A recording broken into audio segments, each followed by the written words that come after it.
Hello students, today we are going to start a new chapter of 12th class, first chapter which is known as solutions. तो हम लोग solution से start करने जा रहे हैं जो कि हमारा पहला चैप्टर है क्लास 12th का। सॉल्यूशन में सबसे पहले हमें ये समझना है कि सॉल्यूशन क्या होता है। ये चीज़ आपने 9th और 10th स्टैंडर्ड में पहले ही पढ़ रखा है कि जो सॉल्यूशंस हैं वो होमोजीनियस मिक्सचर होते हैं। सॉरी, वो मिक्सचर्स होते हैं किसके, टू और मोर कंपोनेंट्स के। जो सॉल्यूशन है वो क्या होते हैं, हमारे मिक्सचर्स होते हैं किसके, टू और मोर कंपोनेंट्स के। यानी कि अगर आपने मिक्सचर बना लिया, क्या बना लिया आपने, मिक्सचर। मिक्सचर किसका, टू और मोर कंपोनेंट्स का। दो या दो से ज़्यादा कंपोनेंट्स का अगर आपने मिक्सचर फॉर्म कर लिया, दो और दो से ज़्यादा कंपोनेंट का अगर आपने मिक्सचर फॉर्म कर लिया तो वो क्या बन गया, हमारा सॉल्यूशन। अब जो सॉल्यूशन है वो बहुत टाइप्स के हो सकते हैं। सॉलिड सॉल्यूशंस भी हो सकते हैं, लिक्विड सॉल्यूशंस भी हो सकते हैं, गैसियस सॉल्यूशंस भी हो सकते हैं, डिपेंडिंग ऑन द फेज उनका कैसा है। मगर इस चैप्टर में हम लोग लिक्विड सॉल्यूशंस ही स्टार्ट कर रहे हैं। तो एक बात को हमेशा माइंड में याद रखें कि हम लोग जो इस चैप्टर में डील कर रहे हैं वो हम लोग लिक्विड सॉल्यूशन से ही डील कर रहे हैं। कुछ लोग इस चैप्टर को लिक्विड सॉल्यूशंस ही बोलते हैं, ठीक है, कुछ लोग इस चैप्टर को लिक्विड सॉल्यूशंस ही बोलते हैं। तो बाय डिफॉल्ट हमें मतलब फेज क्लियर है कि जो इस चैप्टर में सॉल्यूशंस का फेज है वो लिक्विड फेज ही है। अब लिक्विड सॉल्यूशंस आपने 9th 10th स्टैंडर्ड में ये पढ़ रखा है ऑलरेडी के जो लिक्विड सॉल्यूशंस है वो तीन टाइप के होते हैं। एक तो ट्रू सॉल्यूशंस, एक होते हैं हमारे कॉलॉइड्स, और एक होते हैं हमारे सस्पेंशन। तो there are three types of liquid solution, true solutions, colloids और सस्पेंशंस। ठीक है, इस चैप्टर में क्लियर रखें, हम लोग जो पढ़ने जा रहे हैं वो ट्रू सॉल्यूशंस है। हमारा जो फोकस है इस चैप्टर में वो ट्रू सॉल्यूशंस है। यानी कि अगर मैं कहीं भी इस चैप्टर में सॉल्यूशन बोलूंगा तो बाय डिफॉल्ट आपको ये मानना पड़ेगा कि वो ट्रू सॉल्यूशंस ही है। वो क्या है, ट्रू सॉल्यूशन ही है।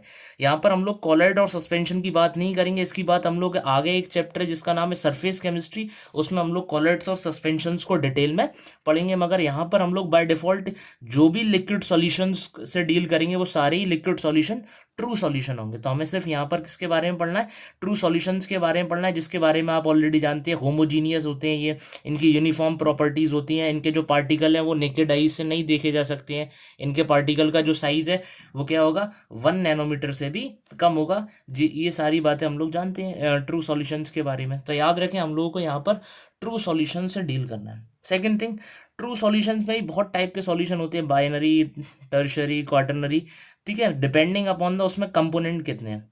तो हम लोगों को यहाँ पर जो सॉल्यूशन डील करना है वो बाइनरी सॉल्यूशंस है।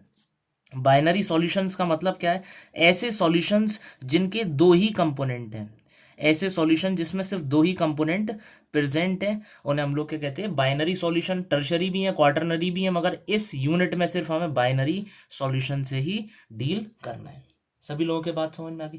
तो ये बात क्लियर है कि हम कोई भी यहाँ पर सॉल्यूशन देखेंगे तो डेफिनेटली उसका जो स्टेट होगा, उसका जो फेज होगा वो लिक्विड ही होगा। यानी कि यहाँ पर जो भी हम लोग मिक्सचर देखेंगे, दो या दो से ज़्यादा दो ही कंपोनेंट का देखेंगे तो उसका जो फेज होगा वो लिक्विड फेज होगा। ठीक है, अब दो कंपोनेंट्स है मतलब क्या है, यहाँ पर हम लोग जो दो कंपोनेंट्स देख रहे हैं वो एक सॉल्यूट है और दूसरा क्या है, हमारा सॉल्वेंट। तो सॉल्वेंट जनरली वो होता है जो लार्ज अमाउंट में होता है, जिसका अमाउंट ज़्यादा है। सॉल्यूट वो होता है जिसका अमाउंट क्या है, कम है, जो लेसर अमाउंट में है। जो ज़्यादा अमाउंट में वो सॉल्वेंट है, जो कम अमाउंट में वो क्या है, सॉल्यूट। सॉल्वेंट अपने अंदर चीज़ों को डिजोल्व करता है, सॉल्यूट जो है वो डिजोल्व होने की पावर रखते हैं, यानी कि वो डिजोल्व होते हैं। ठीक है, और याद रखें जो फेज सॉल्यूशन की है वो डिसाइड किससे होती है, हमारे सॉल्वेंट से। जो सॉल्वेंट का स्टेट होगा वही सॉल्यूशन का स्टेट होगा। क्यों, क्योंकि ये ज्यादा अमाउंट में, अगर कोई चीज ज्यादा अमाउंट में प्रेजेंट है तो जो उसकी स्टेट होगी वही किसकी स्टेट होगी, हमारे सॉल्यूशन की स्टेट। तो याद रखें अगर हम लोग इस चैप्टर में लिक्विड सॉल्यूशन से डील कर रहे हैं तो लिक्विड सॉल्यूशंस में जो सॉल्वेंट है वो 100% क्या होगा, हमारा लिक्विड ही होगा। यानी कि जो उसकी स्टेट होगी वो लिक्विड होगी। सॉल्यूट कुछ भी हो सकता है, सॉलिड, लिक्विड, गैस कुछ भी हो सकता है, मगर बाय डिफॉल्ट हम लोग अगर लिक्विड सॉल्यूशंस को डील कर रहे हैं तो सॉल्वेंट हमारा क्या होगा, 100% लिक्विड ही होगा। सभी की बात यहाँ तक समझ में आ गया। तो मैंने आप लोगों को बताया कि इस चैप्टर में हम लोग जो सॉल्यूशन से डील कर रहे हैं वो बेसिकली ट्रू सॉल्यूशंस हैं। और ट्रू सॉल्यूशंस क्या होते हैं? These are homogeneous mixture of two और मोर कंपोनेंट्स, दो या दो से ज्यादा कंपोनेंट्स के होमोजीनियस मिक्सचर। होमोजीनियस का मतलब समझते हैं? जिनकी कंपोजिशन कैसी है? यूनिफॉर्म है, जिनकी प्रॉपर्टीज चेंज नहीं हो रही, जिनकी कंसंट्रेशन चेंज नहीं हो रही। जैसे अगर आपने शुगर और वाटर को डिजोल्व किया तो शुगर और वाटर का जो सॉल्यूशन है उसे हम लोग क्या कहेंगे? True solution. क्यों? क्योंकि अगर आप उसकी प्रॉपर्टीज को चेक करना चाहते हैं तो आप एक चम्मच सिप करके देखें उस शुगर सिरप को, या पूरा ही शुगर सिरप पी लें, तो उसका जो टेस्ट है, उसकी जो प्रॉपर्टीज है, वो एक स्पून में जो थी वही पूरे बीकर जो आपने ड्रिंक किया है उसमें होंगी। तो सभी लोगों की बात समझ में आ गई? होमोजीनियस मिक्सचर ऑफ टू और मोर कंपोनेंट, जिनकी कंपोजिशन यूनिफॉर्म रहती है। ठीक है, मैं एक बार लिख देता हूं कि जो यूनिफॉर्म कंपोजिशन है, कंपोजिशन यूनिफॉर्म का मतलब क्या है कि जो कंसंट्रेशन है, concentration and properties remains constant. Concentration ना तो बदलेगा ना ही इसकी प्रॉपर्टीज बदलेंगी, वो दोनों ही कांस्टेंट रहेंगी। ठीक है, ये पहचान है किसकी? ट्रू सॉल्यूशन की, रिमेन्स कांस्टेंट। और मैंने आपको कई बार बता दिया कि मैं यहाँ पर जो सॉल्यूशन बोलूंगा बार बार, बाय डिफॉल्ट आपको ये कंसिडर करके चलना है कि वो ट्रू सॉल्यूशन ही है। ठीक है, फिर मैंने आपको बताया कि जो सॉल्यूशन है वो दो पार्ट से कंस्टिट्यूट करता है, एक तो सॉल्यूट होता है और एक क्या होता है? सॉल्वेंट। सॉल्यूट वो होता है जो कम अमाउंट में प्रेजेंट होता है, सॉल्वेंट वो होता है जो ज्यादा अमाउंट में प्रेजेंट होता है। सॉल्यूट वो होता है जो डिजोल्व होता है, सॉल्वेंट वो होता है जो अपने अंदर डिजोल्व करता है।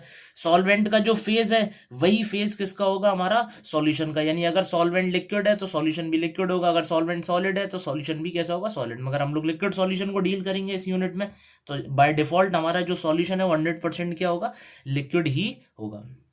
सभी लोगों की बात समझ में आ गई? तो ये दो डेफिनेशन और है हमारे पास, किसका? सॉल्यूट का और सॉल्वेंट का। सॉल्यूट वो है जो जनरली किस में प्रेजेंट है? इन lesser amount. Generally present in lesser amount, does not determine the state of solution. Solution का स्टेट डिटरमाइन नहीं करता है। और ये जो सॉल्वेंट है हमारा वो क्या है? Generally present in larger amount, ज्यादा अमाउंट में प्रेजेंट होता है और रेस्पॉन्सिबल होता है किसके लिए? स्टेट और फेज ऑफ सॉल्यूशन के लिए। ये हम लोगों ने ट्रू सॉल्यूशन के बारे में जान लिया। एक और इंपॉर्टेंट पॉइंट, जो मास ऑफ सॉल्यूशन है, यानी किसी भी सॉल्यूशन का मास किसके बराबर होगा? जो उसमें प्रेजेंट क्या है? सॉल्यूट, यानी मास ऑफ सॉल्यूट प्लस किसके बराबर होगा? मास ऑफ सॉल्वेंट। यानी कि एक सॉल्यूशन के दो कंपोनेंट हैं और दोनों कंपोनेंट के मास के बराबर ही उसका मास होगा। ठीक है, सभी लोगों के यहाँ तक समझ में आ गई बात? इसके बाद हम लोग टाइप्स ऑफ सॉल्यूशन यानी ट्रू सॉल्यूशंस देखने जा रहे हैं, बेस्ड ऑन कि हमारी जो सॉल्यूट है और सॉल्वेंट है उनकी फेजेस क्या है, उनकी स्टेट क्या है। अगर मैं आपसे बोल रहा हूँ कि कोई सॉल्यूशन गैसियस सॉल्यूशन है तो मतलब बाय डिफॉल्ट उसका जो लिक्विड मतलब गैस है वो क्या है? हमारा सॉल्वेंट है। अगर मैं बोल रहा हूँ लिक्विड सॉल्यूशन तो बाय डिफॉल्ट उसका जो सॉल्वेंट है वो लिक्विड है। अगर मैं बोल रहा हूँ सॉलिड सॉल्यूशन तो बाय डिफॉल्ट उसका जो सॉल्वेंट है वो सॉलिड है। यानी कि जो नाम आगे लिखे हुए हैं इन सॉल्यूशन के वो इनकी फेस को बता रहे हैं, और फेस कौन डिटरमाइन करता है? हमारा सॉल्वेंट। तो ये देखिए मैंने यहाँ पर लिखा हुआ है गैसियस सॉल्यूशन, सॉल्वेंट क्या होगा? इसका गैस। हम बात करें अगर लिक्विड सॉल्यूशन की तो सॉल्वेंट क्या होगा? हमारा लिक्विड होगा। ठीक है, और जो सॉलिड सॉल्यूशन है उनमें जो सॉल्वेंट है वो डेफिनेटली हमारा क्या होगा? सॉलिड। मगर मैंने आपको पहले ही बता दिया है, in this chapter we are going to study only liquid solutions. हम लोग सिर्फ किससे डील करेंगे? Liquid solution. मगर एक ओवरव्यू देख लेते हैं। याद रखें मैं अगर सॉल्यूशंस बोल रहा हूँ यहाँ पर मतलब ट्रू सॉल्यूशन। ठीक है, तो अगर सॉल्यूशन बना रहे हैं हम लोग गैसियस सॉल्यूशन तो ये तो पक्का है कि सॉल्वेंट क्या होगा? ज़्यादा अमाउंट में गैस ही होगा हमारा। और सॉल्यूट जो है वो गैस भी हो सकता है, लिक्विड भी हो सकता है और सॉलिड। तो मैं एक ओरली एग्जांपल्स बता देता हूँ। सपोज जैसे मान लो आपने सॉल्यूट लिया गैस और सॉल्वेंट लिया गैस।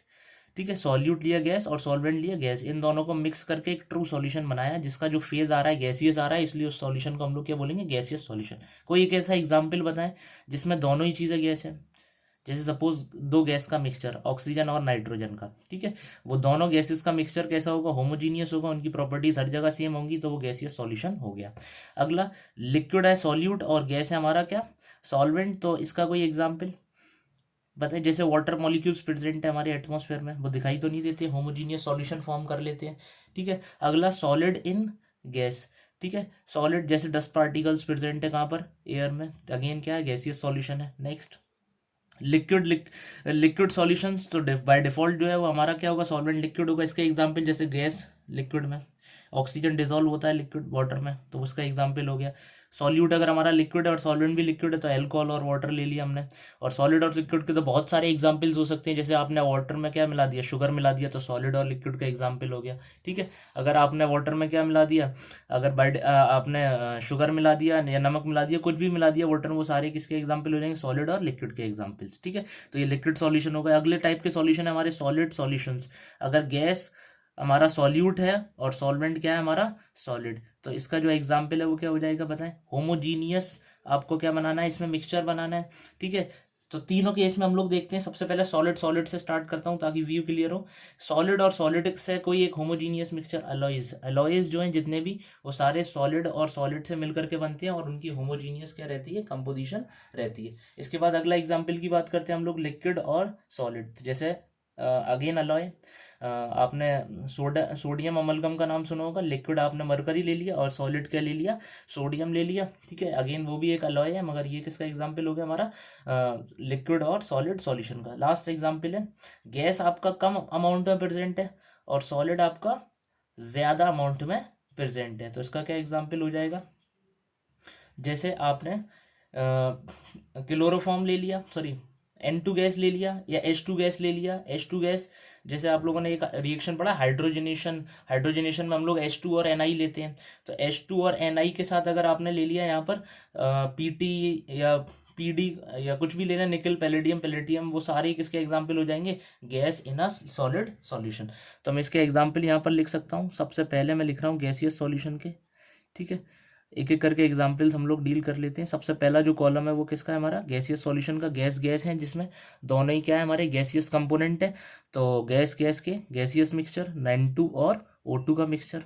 लिक्विड और गैस है, तो लिक्विड कम है और गैस ज़्यादा है, जैसे वाटर वेपर, वाटर वेपर इन एटमॉस्फेयर, वाटर वेपर इन एटमॉस्फेयर।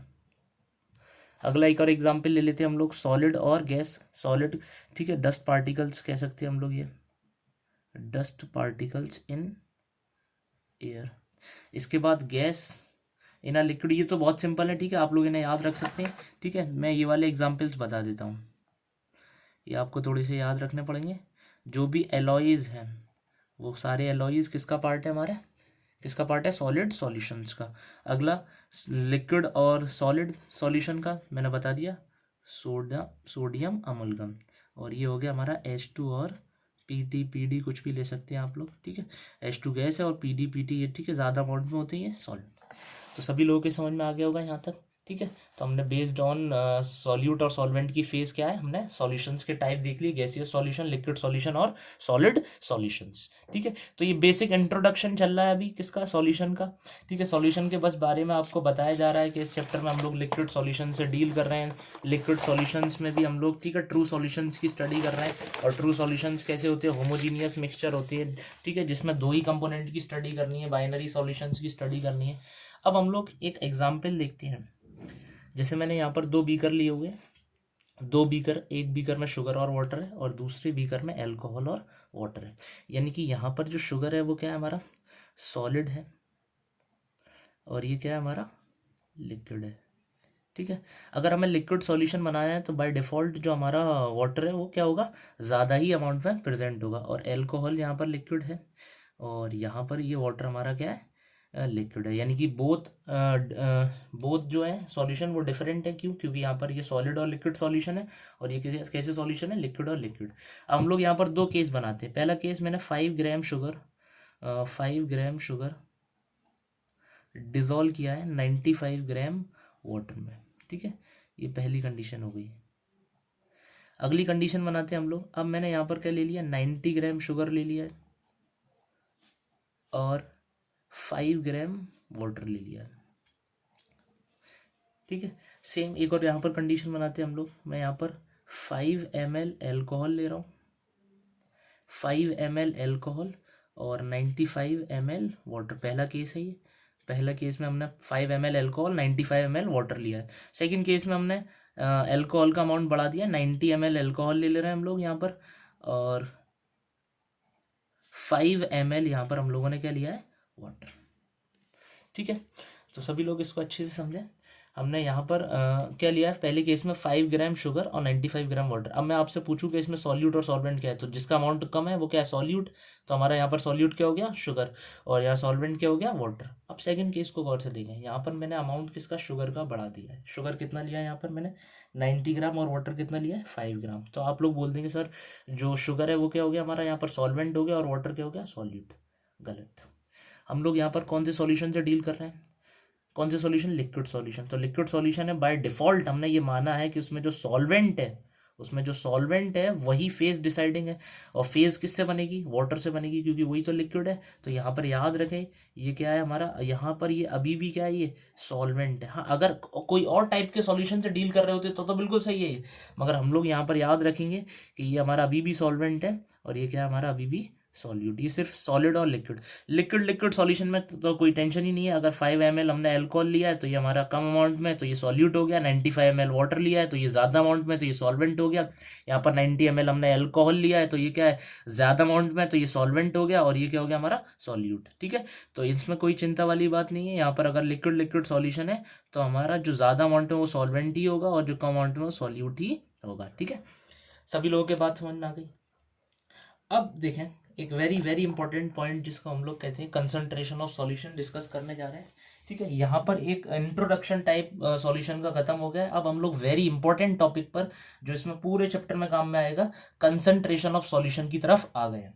अब कंसंट्रेशन ऑफ सॉल्यूशन क्या होता है, जैसे सपोज ये बीकर है, यहाँ पर एक सॉल्यूशन मैंने प्रिपेयर किया था, शुगर सिरप है, बेसिकली शुगर और वाटर का सॉल्यूशन। मैंने आपसे पूछा कि इसका कंसंट्रेशन क्या है, इसका कंसंट्रेशन क्या है। तो आप मुझे सिंपली ये बता दें कि सर मैंने इसका जो सॉल्यूशन ये जो प्रिपेयर किया है ना, इसमें मैंने 5 ग्राम शुगर लिया है और 95 ग्राम मैंने वाटर लिया है। तो ये जो आप मुझे बता रहे हैं कि मैंने 5 ग्राम शुगर लिया है सर और 95 ग्राम वाटर लिया है, ये आप मुझे बेसिकली इसका क्या बता रहे हैं, कंसंट्रेशन बता रहे हैं। आप अगर सॉल्यूट और सॉल्वेंट का अमाउंट मुझे बता दें किसी भी सॉल्यूशन के लिए, तो वो उस सॉल्यूशन की क्या हो जाती है, कंसंट्रेशन हो जाती है। तो किसी भी सॉल्यूशन का आप मुझे अमाउंट ऑफ सॉल्यूट और सॉल्वेंट बता रहे हैं तो बेसिकली आप मुझे क्या बता रहे हैं, कंसंट्रेशन। तो कंसंट्रेशन ऑफ सॉल्यूशन क्या हो गया हमारा यहाँ पर, amount of solute present in a particular amount of solvent, वही is known as concentration of solution. सभी लोगों के बात समझ में आ गई। अगर आपने मुझसे कहा सर हमने एक ऐसा सॉल्यूशन बनाया है जिसमें 5 ml अल्कोहल लिया है और 95 ml वाटर लिया है, तो बेसिकली आप मुझे क्या बता रहे हैं, कंसंट्रेशन ऑफ सॉल्यूशन बता रहे हैं। ठीक है, अगला है very very important point, concentration of solution is an intensive property. जो कंसंट्रेशन ऑफ सॉल्यूशन है वो कौन सी प्रॉपर्टी है, इंटेंसिव प्रॉपर्टी। ये कहाँ सुना था आपने, हाँ थर्मोडायनेमिक्स में। कहाँ सुना था ये आपने, थर्मोडायनेमिक्स में। इन का मैंने बताया था independent, it is independent from quantity. किससे इंडिपेंडेंट है, क्वांटिटी और वॉल्यूम से। कंसंट्रेशन कभी भी क्वांटिटी और वॉल्यूम पर डिपेंड नहीं करती है। ठीक है, अब जैसे इसका कैसे समझेंगे हम लोग इंटेंसिव प्रॉपर्टी को, जैसे आप लोगों ने एक शुगर सिरप तैयार किया, उसका एक स्पून से सिप करके देखा और पूरा का पूरा शुगर सिरप पी लिया, क्या टेस्ट में आपको कोई अंतर दिखाई देगा। जो आपने जो स्वीटनेस है जो 1 स्पून में चेक की थी, वही स्वीटनेस आपको पूरे बीकर पीने पर लगेगी। ठीक है ना, तो जो स्वीटनेस है, जो कंसंट्रेशन है, यानी कि उसकी जो अमाउंट ऑफ सॉल्यूट और सॉल्वेंट जो उसमें प्रेजेंट है वो तो फिक्स है। चाहे आप एक चम्मच एक स्पून आप टेस्ट करके देखें, चाहे पूरा का पूरा चेक करके देखें, उसकी डेंसिटी भी सेम ही रहेगी। डेंसिटी चाहे आप उस सॉल्यूशन की आप 1 स्पून की चेक करें, चाहे आप क्या पूरे सॉल्यूशन की, तो वो डेंसिटी भी हमारा क्या हो गया, इंटेंसिव प्रॉपर्टी हो गया। अब मैं इस टर्म को क्यों बता रहा हूँ, क्योंकि हम लोग किसी भी सवाल को करेंगे तो उसकी कंसंट्रेशन सी मान करके हम लोग कर सकते हैं। क्यों, क्योंकि जो कंसंट्रेशन सी हमने अज्यूम की उस सॉल्यूशन की, वही तो पूरे सॉल्यूशन की कंसंट्रेशन होगी, क्योंकि कंसंट्रेशन तो इंडिपेंडेंट है, डिपेंड ही नहीं कर रहा क्वांटिटी और वॉल्यूम पर, इट इज इंडिपेंडेंट। अगर इंडिपेंडेंट है तो हम लोग कितना भी अमाउंट लेकर के क्वेश्चन कर सकते हैं, चाहे हम 100 ml से सवाल कर लें पूरा, चाहे 10 ml से कर लें, चाहे 50 ग्राम से कर लें, चाहे 10 ग्राम से कर लें, हम लोग कितना भी सॉल्यूशन का अमाउंट ले करके किसी भी सॉल्यूशन को सॉल्व कर सकते हैं। खैर इसको हम लोग आगे क्वेश्चंस में यूज करेंगे। अगला, अब देखें आप लोग मुझे जो बता रहे थे, सपोज आपने बताया कि हमने सर सॉल्यूशन प्रिपेयर किया है जिसमें 5 ग्राम क्या लिया हमने, शुगर लिया, 95 ग्राम वाटर लिया, 5 ml अल्कोहल लिया और 95 ग्राम वाटर लिया। तो ये जो आप कंसंट्रेशन बता रहे हैं मुझे, इसको एक्सप्रेस करने के लिए आप चीजें ले रहे हैं। जैसे यहाँ पर आपने मास लिया, और यहाँ पर आपने क्या लिया, वॉल्यूम लिया। इसी तरीके से साइंटिस्ट ने इसको एक्सप्रेस करने के लिए कुछ टर्म्स बना दिए जिन्हें हम लोग क्या कहते हैं, कंसंट्रेशन टर्म्स। तो concentration of solution is expressed by various concentration terms. तो कंसंट्रेशन टर्म्स को हम लोग स्टडी करने जा रहे हैं, ये हमने पहले ही पढ़ ली है, ठीक है। इसको करने में हम लोग को अब आसानी होगा। 11th में हमने some basic concepts of chemistry में इसको पहले ही डील कर लिया अच्छे से। तो सबसे पहला जो कंसंट्रेशन टर्म है वो क्या है हमारा, मास परसेंटेज, ठीक है। तो सभी लोग अच्छे से समझे मास परसेंटेज क्या होता है। देखें इसको, हर कंसंट्रेशन टर्म का एक सिंबल होता है रिप्रेजेंटेशन का। हर कंसंट्रेशन टर्म को हम लोग एक सिंबल से क्या कर सकते हैं, रिप्रेजेंट कर सकते हैं। सिमिलर वे यहाँ पर जो है हमारा मास परसेंटेज का जो सिंबल है वो हम लोग या तो ऐसे करके लिख देते हैं, मास परसेंटेज, एम परसेंटेज, ठीक है। या फिर हम लोग इसे W by W, weight by weight percentage भी लिख सकते हैं। These both are the symbols of mass percentage, ठीक है। अगर देखें सिंपली आपको मास परसेंटेज दिया हुआ है, सिंपली मास परसेंटेज दिया हुआ है, तो बाय डिफॉल्ट वहां पर ये जो मास परसेंटेज गिवन है वो किसका गिवन है, सॉल्यूट का। जब आपको मेंशन नहीं है कि किसका मास परसेंटेज है ये, तो वो बाय डिफॉल्ट मास परसेंटेज किसका होगा, सॉल्यूट का होगा। तो मास परसेंटेज अगर आपको दिया तो आप बाय डिफॉल्ट माने कि mass of solute, basically it is the ratio, ठीक है, mass of solute divided by mass of solution, solute का मास अपॉन पूरे सॉल्यूशन का मास इनटू 100, ठीक है। इस रेशियो को जब हम लोग 100 से डिवाइड कर मल्टीप्लाई कर देंगे तो वो क्या बन जाएगा, हमारा मास परसेंटेज। हाँ, अगर मेंशन है कि मास परसेंटेज आपको ए कंपोनेंट का दिया हुआ है तो फिर आपको वहां पर लिखना पड़ेगा कि mass of A upon mass of पूरा सॉल्यूशन का, टोटल पूरा जो भी सॉल्यूशन है, टोटल सॉल्यूशन का मास। इस तरीके से हमें करना है, ठीक है। अब देखें यहाँ पर एक बात याद रखें, जो मास ऑफ सॉल्यूट है वो और मास ऑफ सॉल्यूशन ये दोनों या तो सीजीएस में होंगे या एसआई में होंगे। अगर ये ग्राम में है तो ये भी ग्राम में, अगर ये केजी में है तो ये भी केजी में, ठीक है। यूनिट का खास तौर पर याद रखें। जनरली हम लोग जो यूनिट यूज करेंगे वो इसके लिए ग्राम यूज करेंगे और सॉल्यूशन के लिए भी ग्राम ही यूज करेंगे, ठीक है। एक इंपॉर्टेंट पॉइंट पर हम लोग आते हैं, ठीक है। आप लोग सभी लोग जानते हैं कि सॉल्यूशन की हम लोग क्या करते हैं, लेबलिंग करते हैं सॉल्यूशन की। तो सॉल्यूशन की लेबलिंग करते हैं हम लोग, ठीक है। सॉल्यूशन की लेबलिंग करते वक्त एक स्ट्रिप लगा होता है सॉल्यूशन के ऊपर। जैसे सपोज यहाँ पर लगा हुआ है, एक लेवल लगा हुआ है कि 5% बाय मास, एक लेवल लगा हुआ है कि जो सॉल्यूशन है उसमें 5% बाय मास। मैंने कहा ना, अगर जब तक मेंशन नहीं है तो हम लोग क्या मानेंगे कि ये जो मास परसेंटेज गिवन है वो किसके लिए गिवन है, सॉल्यूट के लिए। तो अब देखें यहाँ पर क्या अजम्पशन करना है हम लोगों को कि जब भी मास परसेंटेज हमें गिवन है तो ये अज्यूम करना है कि जो हमारा सॉल्यूशन है वो 100 ग्राम का होगा। जो हमारा सॉल्यूशन है वो कितने ग्राम का होगा, 100 ग्राम का। ये हमें अज्यूम करके चलना है। अब जब 5% बाय मास मेंशन नहीं है वहां पर, तो हम लोग मानते हैं डिफॉल्ट, बाय डिफॉल्ट क्या है, सॉल्यूट ही है। तो 5 ग्राम उसमें क्या मौजूद है हमारा, 5 ग्राम क्या प्रेजेंट है उसमें, सॉल्यूट प्रेजेंट है। बाकी का जो 95 ग्राम है वो क्या है हमारा, सॉल्वेंट है, ठीक है। ये हम लोगों को बाय डिफॉल्ट जब लेबलिंग देखते हैं हम लोग, तो लेबलिंग देखते वक्त हमें क्लियर होना चाहिए कि अगर मैं इसमें से, इस सॉल्यूशन में से 100 ग्राम निकालूंगा बाहर, तो डेफिनेटली उसमें 5 ग्राम सॉल्यूट प्रेजेंट होगा और 95 ग्राम क्या प्रेजेंट होगा, हमारा सॉल्वेंट, ठीक है। अगला कंसंट्रेशन टर्म है हमारा वॉल्यूम परसेंटेज। जैसे मास परसेंटेज है वैसे वॉल्यूम परसेंटेज है, या तो इसे हम लोग V%, ठीक है, या फिर हम लोग इसे और V/V% से क्या करते हैं, डिनोट करते हैं। मैंने कहा अगर मेंशन नहीं है कि वॉल्यूम परसेंटेज किसका है तो बाय डिफॉल्ट वो वॉल्यूम किसका, वॉल्यूम परसेंटेज किसका होगा, सॉल्यूट का। तो volume of solute divided by volume of total solution, जो पूरा सॉल्यूशन है उसके वॉल्यूम से हम लोग क्या कर देंगे, यहाँ पर डिवाइड कर देंगे और इनटू किसका कर देंगे, 100 का, तो हमें वॉल्यूम परसेंटेज आ जाएगा। अगर वहां पर मेंशन है कि आपको वॉल्यूम परसेंटेज निकालना है, ठीक है, किसका, ए कंपोनेंट का, तो आपको वहां पर लिखना पड़ेगा कि हम लोग ए कंपोनेंट के रेस्पेक्ट में बात कर रहे हैं। तो ऊपर वॉल्यूम ऑफ ए, ऊपर क्या आएगा, वॉल्यूम ऑफ ए, नीचे क्या आएगा, टोटल वॉल्यूम ऑफ सॉल्यूशन, पूरे सॉल्यूशन का वॉल्यूम से डिवाइड करके मल्टीप्लाई कर दें 100 से, तो हमारे पास वहां पर क्या आ जाएगा, V/V% या वॉल्यूम परसेंटेज, ठीक है। सपोज वहां पर एक सॉल्यूशन आपके सामने रखा हुआ है और सॉल्यूशन का लेबलिंग है, सॉल्यूशन में आपके लेबलिंग लगा हुआ है कि 10% बाई वॉल्यूम। मतलब यहाँ पर अगर हम लोग इस सॉल्यूशन का 100 ml अमाउंट लेंगे, कितना अमाउंट लेंगे, 100 ml, तो उसमें 10 जो ml है वो हमारा डेफिनेटली क्या होगा, सॉल्यूट होगा, और बाकी का जो 90 ml है वो क्या होगा, हमारा सॉल्वेंट होगा, ठीक है, ये लेबलिंग जब आप देखें तो इसको आपको समझना है, या वॉल्यूम परसेंटेज आपको गिवन है तो ये समझना है आपको क्या हम लोगों को कैसे ट्रीट करना। बाय डिफॉल्ट हम लोग ये मान करके चलेंगे अगर वॉल्यूम परसेंटेज गिवन है तो जो वॉल्यूम ऑफ सॉल्यूशन है वो 100 ml है। ठीक है, सभी के बात समझ में आ गई है। इसके बाद अगला कंसंट्रेशन टर्म हम लोग जा रहे हैं जिसका नाम क्या है, मास बाय वॉल्यूम या मास वॉल्यूम परसेंटेज। अब यहाँ पर अनटिल एंड अनलेस जब तक मेंशन नहीं है तो हम लोगों को बाय डिफॉल्ट मानना है ये किसके लिए डिफाइन हो रहा है, सॉल्यूट के लिए। ठीक है, तो मास बाय वॉल्यूम परसेंटेज अगर हमें निकालना है तो हम लोग ऊपर क्या लिखेंगे, मास ऑफ सॉल्यूट, क्योंकि मास ऊपर है किसका, सॉल्यूट का, नीचे वॉल्यूम ऑफ सॉल्यूशन, याद रखें किसका वॉल्यूम, वॉल्यूम ऑफ सॉल्यूशन, और परसेंटेज है तो किसका मल्टीप्लाई करना पड़ेगा, 100 का। तो ये क्या हो गया हमारा मास बाय वॉल्यूम परसेंटेज। इसे कभी कभी हम लोग स्ट्रेंथ ऑफ सॉल्यूशन भी कहते हैं। ठीक है, स्ट्रेंथ ऑफ सॉल्यूशन भी हम लोग इसको बोल देते हैं। अच्छा, डेंसिटी नट समझे, इसको याद रखें, ये डेंसिटी नहीं है, ये मास ऑफ सॉल्यूट है। अगर यहाँ मास ऑफ सॉल्यूशन होता ऊपर तो वहां पर डेंसिटी बन जाता।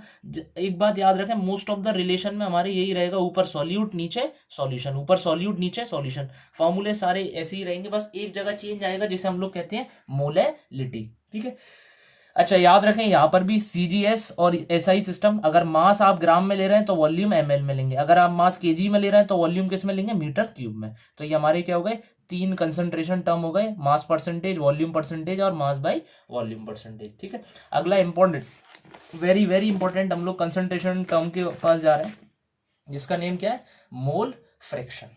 ठीक है, मोल फ्रैक्शन सबसे पहले रिप्रेजेंटेड होता है, represented by x, it is represented bye x. अब मोल फ्रैक्शन जैसा कि उसका नाम बता रहा है, फ्रैक्शन क्या होता है, किन्हीं भी हम लोग दो चीजों को डिवाइड लगाते तो वो क्या बन जाता है, उसका फ्रैक्शन।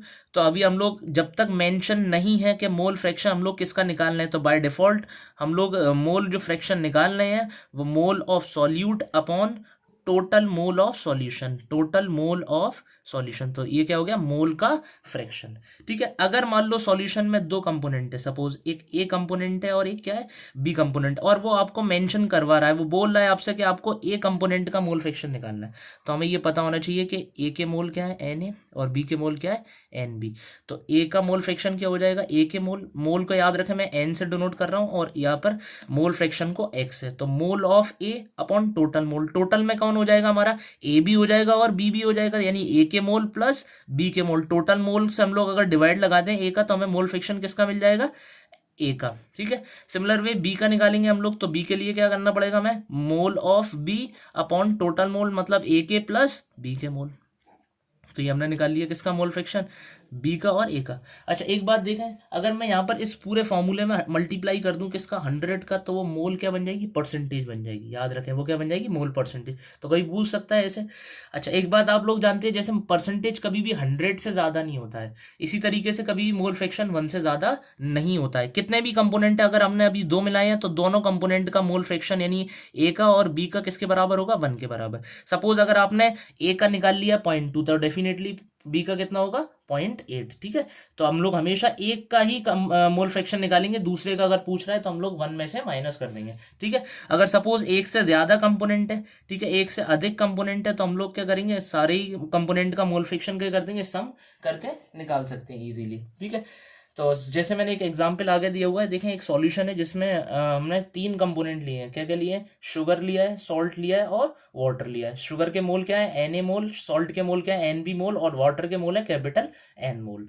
तो अगर आपसे यहाँ पर मोल फ्रैक्शन पूछा जा रहा है, सपोज आपसे शुगर का पूछता है वो, तो शुगर का मोल फ्रैक्शन क्या हो जाएगा, शुगर के मोल यानी कि एन ए लिए हमने यहाँ पर, और टोटल मोल क्या होगा, ए के मोल प्लस बी के मोल प्लस वाटर के मोल। ठीक है, और यहाँ पर अगर हमने सॉल्ट के मोल निकाले तो सॉल्ट के मोल क्या हो गए, सॉरी सॉल्ट का मोल फ्रैक्शन, तो सॉल्ट के mole upon total mole, total mole क्या होगा, B plus total mole N. ठीक है, सिमिलर वे हम लोग निकाल सकते हैं किसका, वाटर का, सेम फॉर्मूला लगा करके। और एक बात और याद रखनी है, कितने भी कंपोनेंट हों सबका मोल फ्रैक्शन, शुगर का प्लस सॉल्ट का प्लस वाटर का, सबका मोल फ्रैक्शन किसके बराबर होगा, डेफिनेटली किसके बराबर होगा, वो 1 के बराबर। सभी की बात समझ में आ गई।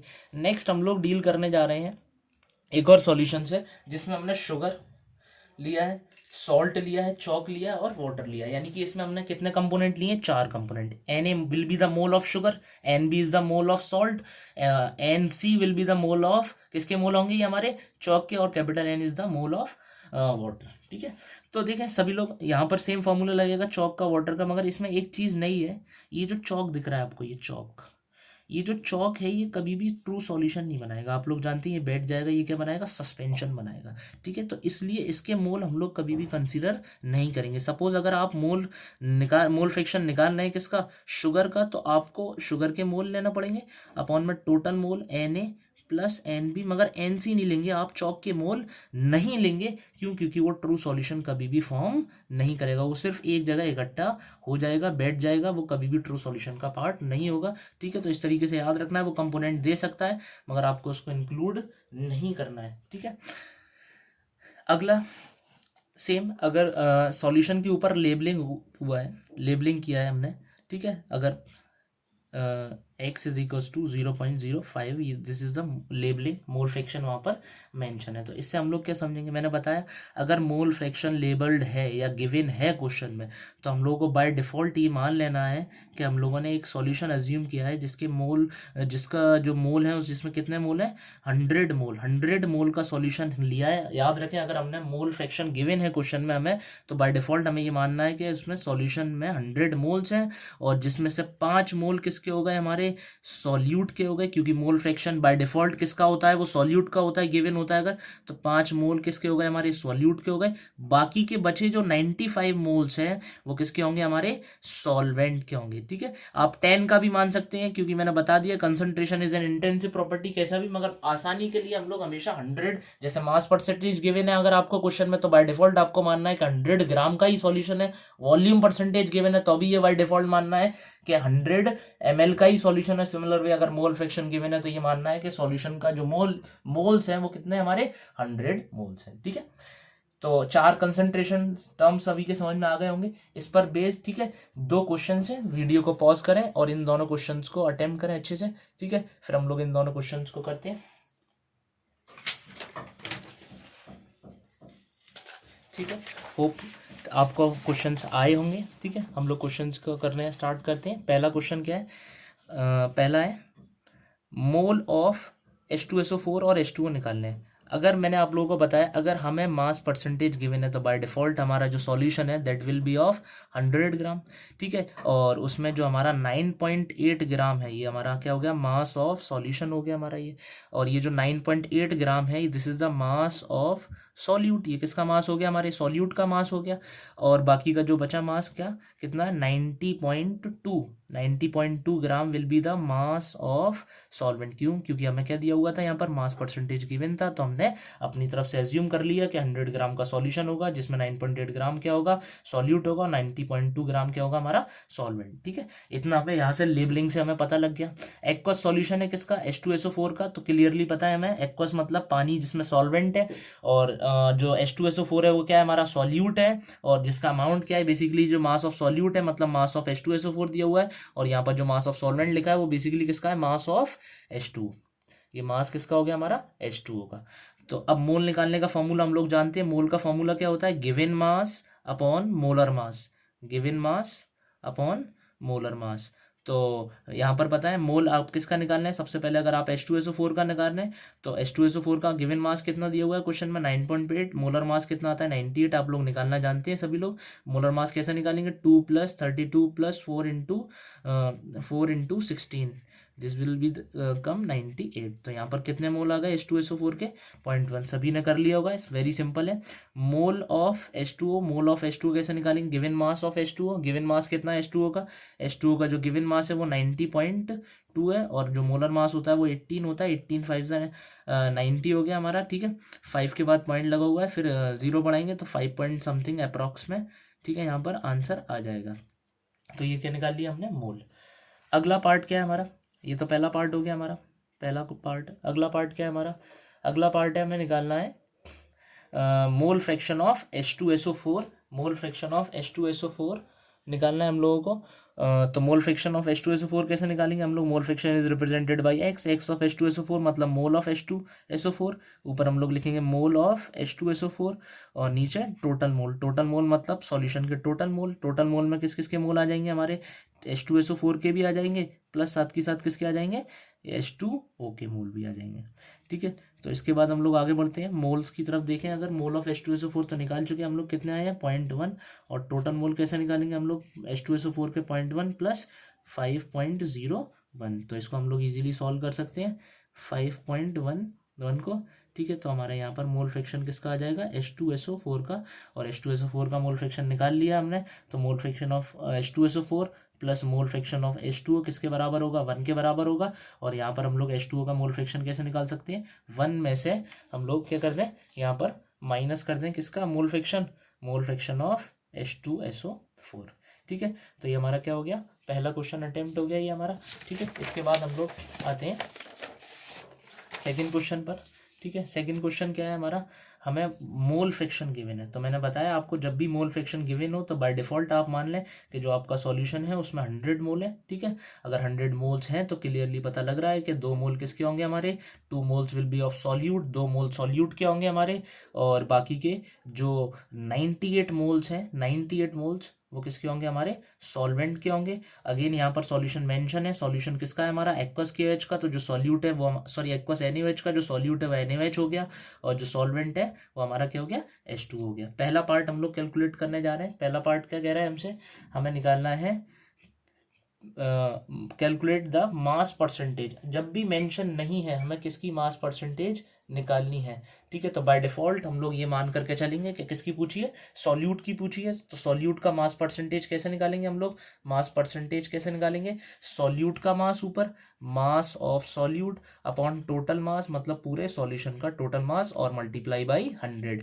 तो सॉल्यूट का मास कितना है यहाँ पर हम लोगों को निकालना पड़ेगा, सॉल्यूट बताएं NaOH है, तो मास किसका निकालना है, NaOH का। तो मास ऑफ NaOH कैसे निकालेंगे हम लोगों को एक फॉर्मूला आता है कि मोल N से रिप्रेजेंट होता है, मोल इज इक्वल्स टू क्या होता है, given mass upon molar mass. यानी कि अगर हमने किसी का भी मास निकालना है तो उसका क्या करें हम लोग, मोल में किसका मल्टीप्लाई करते हैं, मोलर मास का।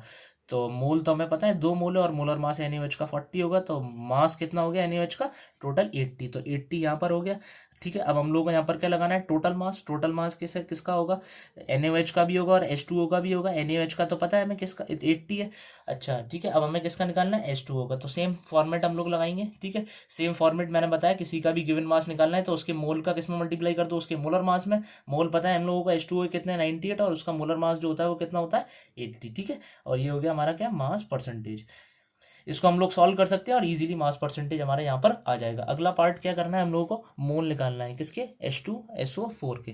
तो H2SO4 के सॉरी यहाँ पर एडिटिंग करें, यहाँ पर मोल्स हमें निकालना है किसके, NaOH के। मोल्स हम लोग निकाल चुके हैं, कितने हैं NaOH के मोल्स, कितने यहाँ पर 98। ठीक है, एक पार्ट और लिख लें, अगर हम लोग कर सकते हैं इजीली। हमसे पूछे मोल फ्रैक्शन बताएं मैं H2O का, तो H2O का मोल फ्रैक्शन कितना होगा, हम लोग जानते हैं कि मोल फ्रैक्शन जो होता है NaOH प्लस H2O का किसके बराबर होता है, ये मोल फ्रैक्शन सभी लोग बताएं 1 के बराबर। और जो मोल फ्रैक्शन H2O का होगा उसमें हम कैसे निकालेंगे, 1 में से NaOH के मोल फ्रैक्शन को माइनस कर देंगे, जो क्लियरली क्वेश्चन में गिवन है। तो कितना आ जाएगा यहाँ पर answer, 0.098 will be the mole fraction of H2O। ठीक है, तो ये हमारे क्वेश्चंस हो गए, यहाँ पर सभी के समझ में आ गए ये क्वेश्चंस। ठीक है, नेक्स्ट हम लोगों ने 4 कंसंट्रेशन टर्म्स को कर लिया। नेक्स्ट आगे बढ़ते हैं, आगे और भी कंसंट्रेशन टर्म्स हैं हमारे। ठीक है, सबसे पहला इसके बाद जो कंसंट्रेशन है, very very important concentration term which is known as molarity. ठीक है, हर कंसंट्रेशन टर्म का अपना एक सिंबल होता है, इसी तरीके से जो मोलैरिटी का सिंबल है वो क्या है हमारा, कैपिटल M। इसका डेफिनेशन बहुत बहुत इंपॉर्टेंट है, बहुत बार बोर्ड एग्जामिनेशन में इसका डेफिनेशन ही पूछा गया है। ठीक है, नीट वगैरह में भी यहाँ से क्वेश्चन बने हैं। ठीक है, मैं सारे वो क्वेश्चन आपसे डिस्कस करूंगा बोर्ड के और नीट एग्जामिनेशन के। ठीक है, IIT के वगैरह के इतने नहीं कर पाएंगे, मगर नीट और बोर्ड के तो सारे कर ही लेंगे। अगला इसका डेफिनेशन बस याद कर लें, it is the number of moles of solute present और dissolved in 1 litre solution. 1 litre solution में कितने number of moles of solute present है, उसी को हम लोग क्या कहते हैं, मोलैरिटी।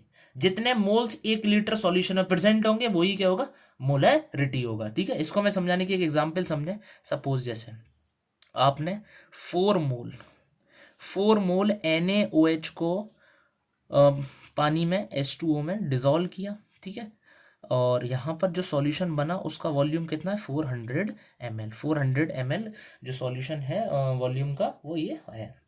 तो आपसे मैंने पूछा पता है मोलरिटी क्या होगा इस सॉल्यूशन का, तो आपको ये डेफिनेशन याद होना चाहिए। सर ने बताया है कि जो 1 लीटर को हम लोग क्या कह सकते हैं 1000 ml। जो 1000 ml सॉल्यूशन में मोल्स प्रेजेंट होंगे वही क्या होती है मोलरिटी। अभी यहाँ मोल कितने प्रेजेंट है 4 मोल, किस में प्रेजेंट है 400 ml में, मगर हमें कब निकालने हैं किस में निकालने हैं 1000 ml में। वही क्या होंगे वही मोल्स क्या हो जाएंगे उस वॉल्यूम के मोलरिटी को बताएंगे। तो 4 मोल कितने वॉल्यूम में प्रेजेंट है अभी यहाँ पर 400 में, तो हमें वो मोल्स निकालने हैं जो किस में प्रेजेंट हो 1000 ml में। ठीक है, तो यहाँ पर कितने मोल आ जाएंगे वो 1000 इंटू क्रॉस मल्टीप्लाई करेंगे हम लोग क्रिस क्रॉस डिवाइडेड बाई 400। तो यहाँ पर 2 0 गए और ये 4 से 4 गया तो कितने आ गए यहाँ पर मोल 10। This will be our molarity. यही हमारा क्या होगा मोलरिटी होगा। बात समझ में आ गई। तो यहीं से हम लोग एक फार्मूला भी बना सकते हैं। देखिए फार्मूला क्या बनना है मोलरिटी निकालने का, ये जो एक्स है वही तो हमारा मोलरिटी है। तो हमने क्या किया है, हमने यहाँ पर देखें क्या किया है, हमने सबसे पहले ऊपर मोल लगाए हैं, मोल किसके मोल ऑफ सॉल्यूट, और नीचे जो लगाया है वो वी लगाया है वॉल्यूम ऑफ सॉल्यूशन। याद रखें यहाँ पर वॉल्यूम ऑफ सॉल्यूशन अगर हम लोग लीटर में लगाते हैं तो ठीक है यही रहेगा फॉर्मूला। अगर एमएल में लगाते हैं तो जैसे मैंने यहाँ पर 1000 का मल्टीप्लाई किया है वैसे यहाँ पर 1000 का मल्टीप्लाई कर देंगे हम लोग। ठीक है, अगर एल्स हम लोग अगर एमएल में यूज़ कर रहे हैं तो यहाँ पर 1000 का मल्टीप्लाई कर देंगे। तो मोल ये हो गए सॉल्यूट के मोल हो गए जो 4 मोल लिया था हमने NaOH, और ये वॉल्यूम ऑफ सॉल्यूशन हो गया। ठीक है, एमएल में था इसलिए फॉर्मूले में हमने यहाँ पर किसका मल्टीप्लाई कर दिया 1000 का। तो बस आपको बस इतना याद रखना है कि जो मोलरिटी का फॉर्मूला है, आप डेफिनेशन से भी सवाल कर सकते हैं, नहीं याद हो रहा डेफिनेशन तो आप फार्मूला से सवाल कर सकते हैं इजीली।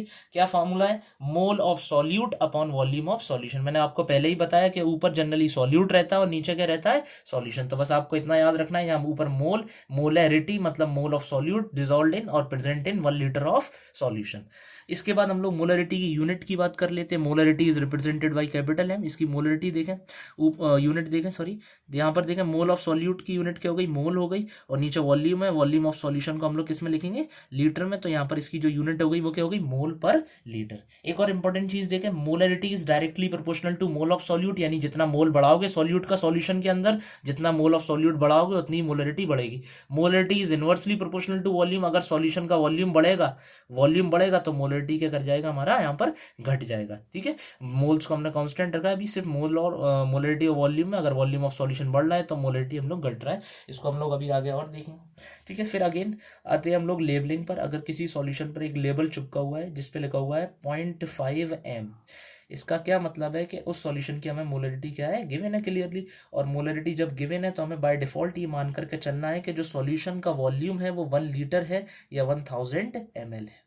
ठीक है, ये मान करके चलना है when the molarity is given to us, तो हमें ये अज्यूम करना है कि सॉल्यूशन का जो वॉल्यूम है वो सॉल्यूशन का जो वॉल्यूम है ये क्या है हमारा वॉल्यूम ऑफ सॉल्यूशन जो है वो बाय डिफॉल्ट कितना है 1000 और 1000 ml और 1 लीटर। अच्छा, अब यहाँ से देखें जब इसका 1 लीटर वॉल्यूम हो जाएगा तो अगर आपको मोल ऑफ सॉल्यूट निकालने तो वॉल्यूम की जगह 1 लीटर लगाएं, मोलरिटी की जगह मोलरिटी लगाएं, तो मोल ऑफ जो सॉल्यूट है वो कितने हो जाएंगे 0.5। तो याद रखें अगर मोलरिटी गिवन है तो वही क्या है मोलरिटी जो है वो क्या हो जाता है हमारा मोल्स ऑफ सॉल्यूट हो जाता है। तो इतनी चीज़ें हमें पता होना चाहिए जब मोलरिटी हमें क्या होता है गिवन होता है। इसके बाद हम लोग एक important very very important topic की स्टडी करने जा रहे हैं जिसे हम लोग क्या कहेंगे number of milli moles. Number of milli moles, milli का मतलब आप लोग जानते हैं कि अगर मैं मोल के आगे मिली मोल लगाया है दैट मीन्स जो नंबर ऑफ नॉर्मल मोल्स हैं जो मोल्स हैं अगर उनमें हम लोग 1000 का डिवाइड लगा दें तो वो क्या बन जाता है मिली। मिली का मतलब क्या है कि something is divided by 10 to the power -3। 10 to the power -3 से अगर इसको डिवाइड जैसे मिलीमीटर है तो इसी तरीके से हम लोग अगर मोल्स को 1000 से डिवाइड कर देंगे तो क्या आ जाएगा यहाँ पर मिली मोल। अच्छा, सभी लोग एक बात देखें, यहाँ से अगर मैं आपसे पूछूं कि मोल ऑफ, यहाँ पर ये मोल्स हम लोग जो मान रहे हैं वो सॉल्यूट के ही मान रहे हैं, याद रखें नंबर ऑफ मोल्स हम लोग यहाँ पर सॉल्यूट के ही लेकर के चल रहे हैं। तो सॉल्यूट के मोल बताएं, यहाँ पर mole of solute is equals to m into volume of solution in litre. ठीक है, m into volume of solution in litre, और अगर हम लोग इसको 1000 से डिवाइड किए हुआ है ठीक है। अगर हम लोगों ने वॉल्यूम ऑफ सॉल्यूशन यहाँ पर लीटर में लिया है तब तो ये वाला फॉर्मूला यूज़ करेंगे। अगर वॉल्यूम ऑफ सॉल्यूशन अगर हमने किस में लिया, ml में, तो हम लोगों को यहाँ पर 1000 का ही करना पड़ेगा, मल्टीप्लाई और करना पड़ेगा, और 1000 का मल्टीप्लाई करेंगे तो 1000 से 1000 कट जाएगा। तो याद रखें, हम लोग जब भी वॉल्यूम जब भी हम लोग ml में लेंगे तो जो मिली मोल्स का फॉर्मूला है वो क्या रहेगा, mv। और याद रखें v जो है वो किस में होगा, हमारा ml में। तो याद रखें मिली मोल्स का फॉर्मूला क्या होता है, मिली मोल्स का फॉर्मूला होता है m इंटू वी। काम में आएगा ये हमारे, m into V is the formula of millimole. Molarity का वॉल्यूम में मल्टीप्लाई करते हैं, मगर वॉल्यूम याद रखें किसमें है, ml में है, तो वो हमारे मिली मोल हो जाते हैं। ठीक है। इसके बाद हम लोग अगला टॉपिक पर बढ़ते हैं जिसका नेम क्या है, डाइल्यूशन। डाइल्यूशन का मतलब क्या होता है कि इस पर्टिकुलर सॉल्वेंट में, उस पर्टिकुलर सॉल्यूशन में अगर हम लोग और सॉल्वेंट मिला दें, ठीक है, तो वो क्या कहलाता है, डाइल्यूशन। जरूरी नहीं है पानी मिलाएं, जो सॉल्वेंट प्रेजेंट है ऑलरेडी, उस सॉल्वेंट का अमाउंट अगर हम लोग और बढ़ा दें तो हम लोग उस सॉल्यूशन का क्या कर रहे हैं, डाइल्यूशन कर रहे हैं। ठीक है। तो जैसे दो सॉल्यूशन लिए पहले, इसकी मोलरिटी कितनी है हमारी, m1 है, और इसकी जो वॉल्यूम है वो कितना है, v1 है, और इसका जो मोलरिटी है वो m2 है, और इसकी जो वॉल्यूम है वो v2 है। हमने इसमें और सॉल्वेंट मिलाया, ठीक है, एडेड अ सॉल्वेंट। जब सॉल्वेंट मिलाएंगे तो इसका वॉल्यूम ऑब्वियसली क्या कर जाएगा, इंक्रीज कर जाएगा। ठीक है। तो अब डाइल्यूशन कर दिया हमने, यानी कि इसमें जो सॉल्वेंट है वो ऐड कर दिया। अब सॉल्वेंट ऐड करने के लिए क्या हमने मोल चेंज करे, नहीं। जो सॉल्यूट का अमाउंट था वो चेंज करा, नहीं। तो यहाँ पर हम लोगों को एक कॉन्सेप्ट याद रखना है, जब हम लोग डाइल्यूशन करते हैं, डाइल्यूशन करते वक्त मोल ऑफ सॉल्यूट, ठीक है, इसे मैं फर्स्ट बीकर कह देता हूँ और इसे सेकंड बीकर। तो mole of solute in the first beaker is equals to the moles of solute in the second beaker. ठीक है, ये याद रखें। और जो सॉल्यूट के मोल हैं वो क्या होते हैं, हमारे मिली मोल के बराबर भी कह सकते हैं। तो हम लोग ये भी कह सकते हैं कि जो मिली मोल है सॉल्यूट के, वो किसके बराबर होंगे, milli mole of solute of second, milli moles of first के मिली मोल्स ऑफ सेकंड के बराबर होंगे। ठीक है। तो ये कॉन्सेप्ट याद रखना, जब भी डाइल्यूशन करेंगे मोल का अमाउंट कभी भी चेंज नहीं करता है। जैसे सपोज मैं एक एग्जाम्पल देता हूँ, आपने यहाँ पर 5 मोल चीनी ली, 5 मोल शुगर ली, और कुछ भी वॉल्यूम ऑफ वाटर में मिला दिया। तो यहाँ पर जब आपने इसमें और पानी मिलाया, सपोज यहाँ पर अभी 2 लीटर पानी था, आपने 4 लीटर कर दिया, तो आपने जो 5 मोल थे वो तो यहाँ कांस्टेंट ही रहेंगे। तो मोल याद रखें, मोल जो सॉल्यूट के हैं, ठीक है, वो कैसे रहते हैं, कांस्टेंट रहते हैं। और एक बात और याद रखें, यहाँ पर हम लोग जो सॉल्यूट और सॉल्वेंट ले रहे हैं वो इस तरीके के ले रहे हैं कि उनमें रिएक्शन नहीं हो रही, रिएक्शन वाले केसेस, ठीक है, हमारे में नहीं आते हैं। हम लोग ये मान के चल रहे हैं कि सॉल्यूट और सॉल्वेंट में रिएक्शन नहीं हो रहा है, वो दोनों एक तरह से इनर्ट ही रह रहे हैं। ठीक है। तो यहाँ पर मैं लिख सकता हूँ एक और पॉइंट, क्या मिली मोल्स भी क्या होंगे, इक्वल होंगे। और मिली मोल्स जब इक्वल हैं तो मिली मोल्स का फॉर्मूला हम लोग निकाल चुके हैं, क्या, एम वी। याद रखें वी क्या है, वॉल्यूम इन ml। ठीक है। और यहाँ पर m1 v1 है इसका, और यहाँ पर इसकी जो मोलरिटी हो गया m2 v2। तो डाइल्यूशन के केस में याद रखें, जब भी हम लोग एक किसी भी सॉल्यूशन का डाइल्यूशन कर रहे हैं तो क्या फॉर्मूला लगाना है हमें, m1 v1 is equal to m2 v2। ठीक है। इसके बाद हम लोग मिक्सिंग कर रहे हैं, मिक्सिंग सीखेंगे हम लोग। 2 सॉल्यूशन है जिनकी मोलरिटी m1 v1 है एक की, और दूसरे की सॉल्यूशन की है m2 v2। इन दोनों को हमने मिक्स किया, मिक्स करने पर एक नया सॉल्यूशन बना जिसका वॉल्यूम क्या हो गया, mt, और जिसका वॉल्यूम क्या हो गया, v टोटल। अब आपसे पूछा है कि जो सॉल्यूशन फॉर्म हुआ है इसकी टोटल मोलरिटी आपको बतानी है। अच्छा, एक चीज़ याद रखें, हम लोग ये जो सॉल्यूशन ले रहे हैं, 2 सॉल्यूशन, इसमें जो सॉल्यूट प्रेजेंट है, यहाँ जो सॉल्यूट प्रेजेंट है सपोज ए, तो यहाँ भी वही सॉल्यूट क्या है, प्रेजेंट है। यानी कि जो सॉल्यूशन है वो एक ही टाइप के सॉल्यूट और एक ही टाइप के सॉल्वेंट से मिला है, बस उनके अमाउंट्स में क्या है, डिफरेंस है। यहाँ सॉल्वेंट अगर बी है तो यहाँ भी सॉल्वेंट क्या होगा, बी ही होगा। ऐसा मान लें कि चीनी और पानी का सॉल्यूशन है, ये एक मान लो आपने बनाया है एक अलग कंसंट्रेशन और वॉल्यूम वाला, और एक मैंने बनाया है अलग कंसंट्रेशन और वॉल्यूम वाला। उन दोनों को मैंने मिक्स करके एक नया सॉल्यूशन बनाया एम टोटल, जिसकी मोलरिटी, और वी टोटल जिसका वॉल्यूम है। ठीक है। तो जो अमाउंट यहाँ पर सॉल्यूट का प्रेजेंट था और जो यहाँ पर प्रेजेंट था वो तो सेम ही होगा। बात समझ में आ रहा है ना। इन दोनों का जो अमाउंट इसमें प्रेजेंट था वही इसमें प्रेजेंट होगा। यानी कि जो सॉल्यूट के मोल पहले बीकर में थे प्लस सॉल्यूट के मोल वही किस में होंगे, दूसरे बीकर में। इन दोनों के मोल जो है वो किस में आ जाएंगे, मोल ऑफ सॉल्यूट कहाँ आ जाएंगे, टोटल में, इस टोटल में। बात समझ रहे हो ना, इन दोनों के मोल जो हमने यहाँ पर मिलाए, इसके इसमें जो मोल आए इन दोनों के, वो मोल का अमाउंट तो क्या रहेगा, सेम ही रहेगा। तो बताएं, जो मोल ऑफ सॉल्यूट है उन्हें मैं मिली मोल भी लिख सकता हूँ, तो वहाँ से मैं डायरेक्ट लिख सकता हूँ M1V1 plus M2V2 equals to M total और V टोटल। तो this is the concept of mixing. याद रखें, दोनों जगह मैंने एक ही कॉन्सेप्ट यूज किया है, बस उसी को आपको याद रखना है कि डाइल्यूशन करते वक्त जो मोल्स ऑफ सॉल्यूट पहले बीकर के थे और दूसरे बीकर के थे वो सेम रहे, दोनों को सेम करके हम लोगों ने रिलेशन निकाला है। बस हमें ये चीज़ याद रखनी है कि मोल तो कांस्टेंट ही रहेंगे, जब 5 मोल यहाँ चीनी थी तो यहाँ भी तो रहेगी, बस पानी तो बढ़ाया है आपने, सॉल्वेंट ही तो मिलाया है। सिमिलर वे आपको यहाँ पर भी ये चीज़ याद रखनी है कि जब हम लोग एक ही टाइप के दो सॉल्यूशन बनाएंगे और उन दो सॉल्यूशन को मिक्स करेंगे, तो उन दोनों सॉल्यूशन के जो पहले मोल थे उन दोनों का समीशन टोटल मोल जो सॉल्यूट के यहाँ प्रेजेंट है उसके बराबर होगा। और ये कॉन्सेप्ट हमें यहाँ से याद रखना है। क्लियर हो गया सभी लोगों के, ठीक है। तो ये हमारा मिक्सिंग हो गया। एक और टाइप की मिक्सिंग देख लेते हैं। अब जो मिक्सिंग कर रहे हैं हम लोग यहाँ पर वो डिफरेंट टाइप्स के सॉल्यूट की कर रहे हैं। जैसे मैंने एक को पहले को S1 कह दिया और दूसरे को कह दिया S2, और उन दोनों को अगर आपने मिक्स कर दिया तो यहाँ पर एक नया सॉल्यूशन बन जाएगा जिसकी मोलरिटी M टोटल होगी और जिसका वॉल्यूम क्या होगा, V टोटल। तो आपसे यहाँ पर मोलरिटी पूछी जा रही है, टोटल मोलरिटी, सेम कॉन्सेप्ट है वहीं पर, ठीक है। अब मोलरिटी का रेस्पेक्ट बना रहे हैं हम लोग S के रेस्पेक्ट में, S1 के रेस्पेक्ट में, और मोलरिटी हम लोग यहाँ पर निकालेंगे S2 के रेस्पेक्ट में। देखिए यहाँ पर जो वॉल्यूम है वो कितना होगा, total volume V1 plus V2 हो जाएगा। बात समझ में आ गई। जब मोलरिटी हम लोग S के रेस्पेक्ट में निकाल लें तो ऊपर जो हम लोग लगाएंगे मिली मोल्स, वो किसके लगाएंगे, S1 के मिली मोल्स क्या है, M1V1, और टोटल जो वॉल्यूम है वो क्या है हमारा, V1 plus V2। Similar way अगर हम लोग टोटल हम लोग मोलरिटी देख रहे हैं किसके रेस्पेक्ट में, S2 के रेस्पेक्ट में, तो मिली मोल किसके लगाएंगे हम लोग, ऊपर मिली मोल लगाएंगे हम लोग, यहाँ पर किसके लगाएंगे, S2 के, तो M2V2 upon V1 plus V2, ठीक है। यहाँ पर एडवांस लेवल के क्वेश्चंस इस टॉपिक से आएंगे, आपको करना है, ठीक है। ये दो फार्मूले याद रखना है, ये इंडिविजुअली डिफरेंट सॉल्यूट जब आपने लिए हैं तब लगाने हैं आपको ये फार्मूला, ठीक है। ये कहीं और से नहीं, मैंने यहीं से लिया है, यहीं से ये जो मैंने अभी ड्राइव किया था ये फार्मूला, यही फार्मूला है, देखें सीखें। यहाँ पर अगर आप M टोटल का फार्मूला निकालेंगे तो क्या आएगा, M1V1 plus M2V2 upon V1 plus V2, यानी कि V टोटल से डिवाइड लगाएंगे तो M1V1 plus M2V2 divided by V1 plus V2 will be the formula of M total. Similar way आप सिर्फ M1 का पहले बीकर का निकालना चाहते हैं तो आप M टोटल में सिर्फ किसको का इंक्लूड करेंगे, M1V1 को। अगर आप M2 का निकालना चाहते हैं तो किसको इंक्लूड करेंगे, M2V2 को। बस हमने यही किया है। अच्छा, ये जो दो टाइप की मिक्सिंग है, ठीक है, वैसे तो यहीं पढ़ा दी जाती है, मगर हम लोग पहले नॉर्मेलिटी पढ़ेंगे, फिर उसके बाद इसको हम लोग क्या करेंगे, डिस्कस करेंगे, ठीक है।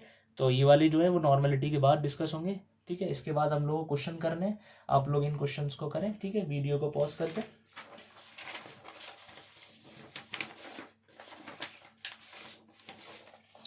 ठीक है, आपने कर लिए होंगे ये क्वेश्चंस, ठीक है। हम लोग देखते हैं। सबसे पहले आपको लेबलिंग अगेन दिया हुआ है, यहाँ पर पहले ही लेबलिंग किया हुआ है वहाँ पर, और लेबलिंग में आपको दिख रहा है वहाँ पर मोलरिटी कितना गिवन है, आपको कितना गिवन है, 0.5 m, और यहाँ पर जो सॉल्यूशन मेंशन है वो किसका है, आपका एक्वस NaCl का हमारा क्या है, सॉल्यूशन है, और उसका डेंसिटी भी दिया हुआ है और वॉल्यूम भी दिया हुआ है। यानी हमें क्या गिवन है, वहाँ में पूरे सॉल्यूशन का वॉल्यूम गिवन है। वॉल्यूम ऑफ सॉल्यूशन कितना दिया हुआ है हमें, 500 ml। डेंसिटी ऑफ सॉल्यूशन भी दिया हुआ है हमें, कितना दिया हुआ है, 1.2 ग्राम पर ml, ठीक है।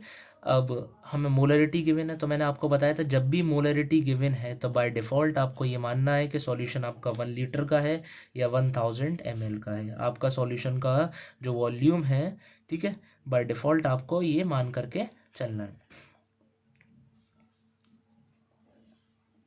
जब मोलरिटी आपको गिवन है। और यहाँ पर एक बात और माननी है कि 0.5 मोल आपके क्या है, आपको दिए हुए moles of solute, moles of solute आपको गिवन है, ठीक है। आपको पहला पार्ट क्या निकालना है, मास बाय मास परसेंटेज। मैंने बताया जब आपको गिवन मेंशन है कि मास मेंशन नहीं है कि किसका निकालना है, तो बाय डिफ़ॉल्ट वो सॉल्यूट का होता है, तो मास ऑफ सॉल्यूट ऊपर लगाएंगे और नीचे हम लोग क्या लगाएंगे, मास ऑफ पूरे टोटल सॉल्यूशन का मास, और इनटू में क्या लिख देंगे हम लोग, 100। तो सॉल्यूट का मास कैसे निकालेंगे, मोल पता है सॉल्यूट के, अभी मैंने पिछले क्वेश्चन में बताया था कि मास निकालने के लिए मोल में किसका मल्टीप्लाई कर देते हैं, उसके मोलर मास का। और जो NaCl है वो सॉल्यूट है, तो उसका जो मोलर मास है वो कितना होगा 58.5। अब मास ऑफ सॉल्यूशन, सॉल्यूशन में दोनों ही चीज़ें होंगी, सॉल्यूट का मास ऊपर निकाल लिया है प्लस किसका मास, सॉल्वेंट का। तो एक्वस सॉल्यूशन बोल रहा है, एक्वस सॉल्यूशन अगर हमें वो बोल रहा है तो बाय डिफ़ॉल्ट, ठीक है, यहाँ पर जो हमारा जो सॉल्वेंट है वो क्या है, हमारा वाटर है। सॉल्वेंट अगर वाटर है तो हमें मास किसका निकालना पड़ेगा, यहाँ पर वाटर का मास निकालना पड़ेगा। अब देखें डेंसिटी आपको गिवन है, तो डेंसिटी का फॉर्मूला क्या होता है, मास अपॉन वॉल्यूम। यानी यहाँ से हम लोग मास निकाल सकते हैं किसका, पूरे सॉल्यूशन का, क्योंकि डेंसिटी किसका दिया होगा, पूरे सॉल्यूशन का, तो मास भी किसका आएगा, पूरे सॉल्यूशन का। वॉल्यूम ऑफ सॉल्यूशन, ठीक है। अगर हम लोगों को देखो मेंशन है, जैसे यहाँ पर क्वेश्चन में मेंशन है बाय डिफ़ॉल्ट, वैसे हम लोग 1000 से भी काम कर सकते हैं, मगर बाय डिफ़ॉल्ट वहाँ पर मेंशन है तो हम लोग वही वॉल्यूम लेंगे। तो यहाँ से हमारा क्या आ जाएगा, मास ऑफ सॉल्यूशन, क्या आ जाएगा यहाँ से, mass of solution, this is the mass of solution. और मास ऑफ सॉल्यूशन कितना आ जाएगा हमारा यहाँ पर 600 ग्राम। क्यों, क्योंकि देखें यहाँ पर जो ml में वॉल्यूम था वो तो लगाया और डेंसिटी ग्राम पर ml में था, तो ग्राम बच गया, ये मास ऑफ सॉल्यूशन है। अच्छा, सॉल्यूशन का जो मास है मैंने आपको बताया, mass of solute plus mass of solvent के बराबर होता है, हम लोगों ने ये पहले सीखा था। तो सॉल्यूट का जो मास है वो हमें पता है कितना है, 0.5 into 58.5 plus mass of solvent जो निकालना है उसको हम लोग x मान लेते हैं, और यहाँ क्या हमारा 600। तो 600 ग्राम में से हमें क्या घटाना है, इसको तो मैं इसके वैल्यू को मल्टीप्लाई करके लिख लेता हूँ। बेसिकली ये हाफ है, पॉइंट हटाए तो 2 से डिवाइड, अगर 2 2 = 4, 2 9 = 18, 2 2 = 4, तो ये हमारा क्या आ गया, मास आ गया किसका, सॉल्वेंट का। याद रखें ये जो अननोन क्वांटिटी x मैंने माना है, ये मास ऑफ क्या है हमारा, सॉल्वेंट है। तो कितना आएगा यहाँ पर 500, ठीक है। कैलकुलेशन से नहीं घबराएं, कैलकुलेशन बहुत सारी करनी है आपको यहाँ पर इस चैप्टर में, तो कैलकुलेशन से बिल्कुल भी नहीं घबराएं। ये आ गया मास ऑफ सॉल्वेंट। अब जहाँ पर हम लोग लगा देंगे 570.8 इंटू 100, तो ये क्या आ गया हमारा मास परसेंटेज। इसी तरीके से हम लोग क्या निकाल सकते हैं, mass by volume percentage, mass of solute upon volume of solution. ये फॉर्मूले हम लोग पहले ही देख चुके हैं, वॉल्यूम ऑफ सॉल्यूशन। तो मास ऑफ सॉल्यूट जो है वो कितना है अपने पास, पहले ही निकाल लिया था हमने यहाँ पर 29.2 अपॉन वॉल्यूम ऑफ सॉल्यूशन, तो पता है हमें पूरा सॉल्यूशन का वॉल्यूम, ठीक है, ml में, ये ग्राम में, CGS सिस्टम में। तो यहाँ पर हमारे ये क्या आ गया, मास बाई वॉल्यूम परसेंटेज आ जाएगा। इसके बाद हमें मोल फ्रैक्शन निकालना है किसका, ये पहला पार्ट हो गया, ये दूसरा पार्ट हो गया, और ये आ गए हम लोग तीसरे पार्ट पर, मोल फ्रैक्शन ऑफ NaCl। तो मोल फ्रैक्शन यानी कि mole of NaCl, N is mole of NaCl upon total मोल। तो मोल तो हमें पता ही है कितने मोल है NaCl के, 0.5 मोल, और टोटल मोल हम लोग कैसे निकालेंगे, सॉल्यूट के मोल प्लस सॉल्वेंट। सॉल्वेंट क्या है हमारा, वाटर, वाटर का मास हमें पता है कितना मास है ये, तो मास से हम लोगों का मोल निकालना है, तो गिवन मास डिवाइडेड बाई, अगर हम लोग ये मोल ऑफ H2 आ जाएगा, किससे डिवाइड कर दें, 18 से, तो यहाँ पर ये क्या आ जाएगा हमारा, ये आ जाएगा मोल फ्रैक्शन ऑफ NaCl, ठीक है। इसके बाद अगला हम लोग बढ़ते हैं अगले पार्ट पर, बी पार्ट पर। If this solution is diluted to 2 litre, यानी कि पहले इसकी मोलरिटी कितनी थी, M1 इतनी थी, M2 हमें निकालना है। V1 कितना था हमारा यहाँ पर, V1 कितना था यहाँ पर हमारा 500 ml, और हमें यहाँ पर V2 पता है कितना हो गया, ठीक है, 2000 ml। यहाँ पर हमने डाइल्यूशन कर दिया, मोलरिटी निकालना है। डाइल्यूशन का कॉन्सेप्ट क्या था, मोल जो है वो बराबर रहेंगे, मोल ऑफ जो पहले थे वही रहेंगे बाद में। तो 0.5 into volume V1 plus M2 हमें निकालना है, और यहाँ से हमारा M2 आ जाएगा, ठीक है। इसके बाद if the solution formed above are mixed, यानी कि ये जो नया सॉल्यूशन फॉर्म हुआ है, एक तो पहले ये था जिसका लेबलिंग कितना था 0.5 m, और जिसका वॉल्यूम कितना था 500 ml, ये सॉल्यूशन, और एक और नया फॉर्म हुआ है जिसका वॉल्यूम कितना था 2000 ml, और जिस पे लेबल यहाँ से जो मोलरिटी आएगी M2 वो चिपका होगा। अब इन दोनों सॉल्यूशन को हमने क्या किया, मिक्स किया, तो रिजल्टिंग सॉल्यूशन का मोलरिटी कितना होगा, तो M टोटल का फॉर्मूला क्या था, जो M1 V1 पहले से था upon M2 plus M2 V2 upon V total. V total में क्या था हमारा V1 प्लस V2, ठीक है। पहले की मोलरिटी हमें पता है, V1 भी पता था, ठीक है।